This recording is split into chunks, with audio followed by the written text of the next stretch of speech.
Want to change the featured photos on your iPhone widget? Here's what you need to know.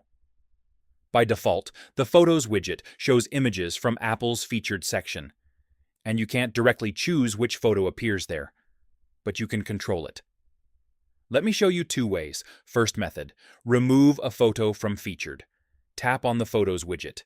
It will open inside the Photos app. Swipe until you find the photo you don't want. Press and hold on that photo. Scroll down and tap Remove from Featured Photos. Once removed, your widget will switch to another image automatically. Now here's the better method if you want full control. Instead of using the featured widget, create your own album. Open the Photos app. Create a new album and add only the pictures you want to display. Now go back to your home screen. Press and hold on empty space.